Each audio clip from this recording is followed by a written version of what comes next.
जो ढक्कण बंगले में टामरी बिरादरी जे 3 ॼणनि जे अगवा जा इतला आहिनि। हथियारबंद सिकंदर अली गफ़ार ऐं आसिफ अली टामरी खे अगवा करे विया।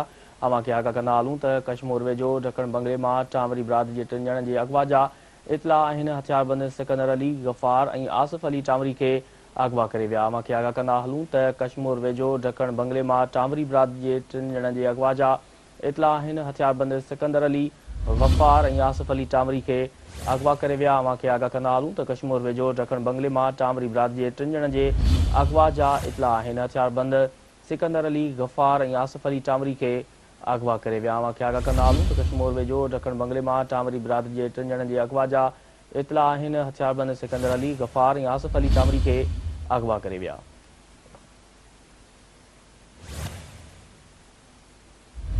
कश्मीर वेझो ढक्कण बंगले में टामरी बिरादरी जे 3 ॼणनि जे अगवा जा इतला आहिनि। हथियारबंद सिकंदर अली गफ़ार ऐं आसिफ अली टामरी खे अगवा करे विया।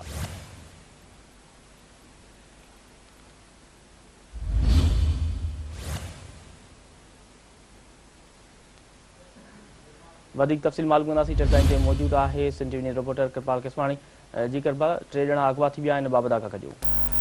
जी कश्मीर थाने जी हद ढक्कण बंगलो में टावरी बिरादरी जा 3 ॼणा जेके आहिनि, सिकंदर अली टावरी, आसिफ अली टावरी, अब्दुल गफ़ार टावरी जेको आहे अगवा थी विया आहिनि। अहिड़ो इतला कश्मीर ते अगवा थी वियल 3 ॼणनि जे जेको वासन पाण कश्मीर थाने ते जेको आहे ॾिनो वियो आहे। जंहिं बाद इतला ॾियण खां बाद टावरी बिरादरी जे माण्हुनि जेको एहतियाजी मुज़ाहिरो पिणु कयो आहे।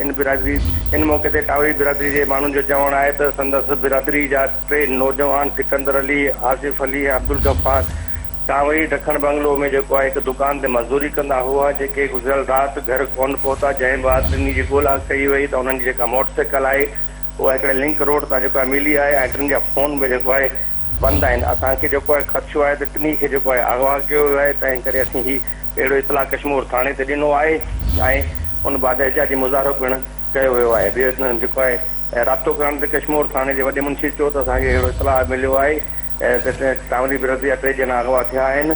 वधीक जांच कयूं पिया। जी ठीकु आहे कृपाल केसवाणी, तफ़सील ॾियण लाइ वॾी महिरबानी।